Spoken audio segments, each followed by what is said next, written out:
ಜೊತೆ D K Shivakumar ವೇದಿಕೆ ಹಂಚಿಕೊಂಡಿದ್ದಾರೆ ಬಿಜೆಪಿ ಸೇರ್ತಾರೆ ಅನ್ನುವಂಥ ಚರ್ಚೆ. ನೋಡ್ರಿ, ಡಿ ಕೆ ಶಿವಕುಮಾರ್ ಅವರು ಕಟ್ಟ ಕಾಂಗ್ರೆಸ್ಸಿಗರು. ಇದೆಲ್ಲ ಕೂಡ ಮಾಧ್ಯಮದ ಊಹಾಪೋಹ. ಈಗ ಸದ್ಗುರು ಅವರ ಶಿವರಾತ್ರಿ ಕಾರ್ಯಕ್ರಮ ಅತ್ಯಂತ ವಿಜೃಂಭಣೆಯನ್ನು ಮಾಡ್ತಾರೆ, ತಮಗೂ ಗೊತ್ತಿದೆ.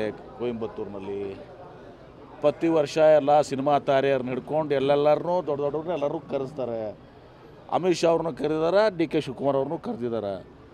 ಅಷ್ಟೇ ಯಾಕೆ ಇಲ್ಲೇ ನಮ್ಮ ಕಾರ್ಯಕ್ರಮಗಳು, ಅನೇಕ ಧಾರ್ಮಿಕ ಕಾರ್ಯಕ್ರಮದಲ್ಲಿ ನಮ್ಮ ಸ್ವಾಮಿಗಳು ಕಾಂಗ್ರೆಸ್ನವರು ಕರೀತಾರೆ, ಬಿ ಜೆ ಪಿಯವ್ರನ್ನೂ ಕರೀತಾರೆ. ನಾವು ಕೂತಿರ್ತಿಲ್ಲ ಅಲ್ಲಿ. ಹೀಗಾಗಿ ಆ ಕಾರ್ಯಕ್ರಮಕ್ಕೆ ಆಹ್ವಾನಿಸಿದ್ದ ಅದೇನು political B J P party function ಅಲ್ಲ, ಅದು ಈಶಾ ಫೌಂಡೇಶನ್ದು ಶಿವರಾತ್ರಿ ಕಾರ್ಯಕ್ರಮ. ಅಮಿತ್ ಶಾ ಅವ್ರಿಗೂ ಕರೆದಿದ್ದಾರೆ, ಅಮಿತ್ ಶಾ ಅವ್ರು ಹೋಗಿದ್ದಾರೆ. ಡಿ ಕೆ ಶಿವಕುಮಾರ್ ಕರೆದಿದ್ದಾರೆ, ಡಿ ಕೆ ಶಿವಕುಮಾರ್ ಹೋಗಿದ್ದಾರೆ. ಸುಮ್ಮನೆ ನಿಮ್ಮ ಮಾಧ್ಯಮಗಳು ಅದನ್ನ ಏನೋ ಇಲ್ಲದ ಸಲ್ಲದ ವಿಚಾರಗಳನ್ನ ಇದು ಮಾಡ್ತಾಯಿದ್ರಿ. ಏನು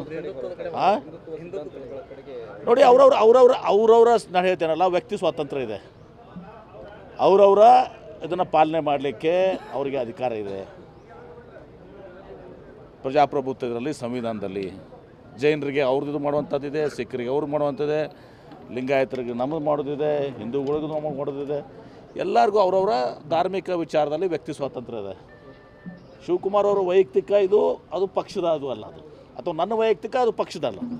ನನ್ನ ವೈಯಕ್ತಿಕ ಆಚರಣೆ, ನನ್ನ ವೈಯಕ್ತಿಕ ಸ್ಮಿತಿ ಏನಿರ್ತದಲ್ಲ, ಅದು ಬೇರೆ. ಹೀಗಾಗಿ ಒಂದಕ್ಕೊಂದು ಮಿಕ್ಸ್ ಮಾಡುವಂಥ ಅವಶ್ಯಕತೆ ಇಲ್ಲ. ಪಕ್ಷದ ಸಿದ್ಧಾಂತಗಳಿಗೆ ಪಕ್ಷ ಸಿದ್ಧಾಂತದ ಅದಿರ್ತದೆ. ಈಗ ಪಕ್ಷದ ಶಿವಕುಮಾರ್ ಹಿಂದೂಗಳಲ್ವಾ? ಹಿಂದೂಗಳು ಹೌದೋ ಇಲ್ಲೋ? ಮತ್ತು ಶಿವರಾತ್ರಿಗೆ ಹೋದ್ರೆ ಏನಾಗ್ತದೆ? ಪಕ್ಷ ಸಿದ್ಧಾಂತ ಇರೋದು ಅದು ಶಿವರಾತ್ರಿ ಮಾಡೋದು. ನಾನು ಶಿವರಾತ್ರಿಗೆ ಹೋಗಿಲ್ವಾ? ಶಿವನ ಲಿಂಗದ ಗುಡಿಗೆ 770 ಲಿಂಗದ ಗುಡಿಗೆ ಹೋಗಿದ್ದೀವಿ. ಅಲ್ಲಿ ನಮ್ಮ ಬಸಂತ್ ಕುಮಾರ್ ಪಾಟೀಲ್ರದ್ದು ಶಿವಗಿರಿಗೂ ಹೋಗಿದ್ದೀವಿ. ಅಮಿತ್ ಶಾ ಅವರೆಲ್ಲ ಬಂದಿದ್ದರು. ಏನು ತಪ್ಪಿದೆ? ಈಗ ಎಷ್ಟೋ ಕಾರ್ಯಕ್ರಮದಲ್ಲಿ ನಾವು ಕಾಂಗ್ರೆಸ್ದವರು ಅದು ಕೂಡಿರೋಣ, ಸ್ವಾಮಿಗಳು ಕರೀತಾರೆ, ಅನೇಕ ಕಾರ್ಯಕ್ರಮಗಳನ್ನ ನಮ್ಮನ್ನು ಕರೀತಾರೆ, ಅವರು ಕರೀತಾರೆ.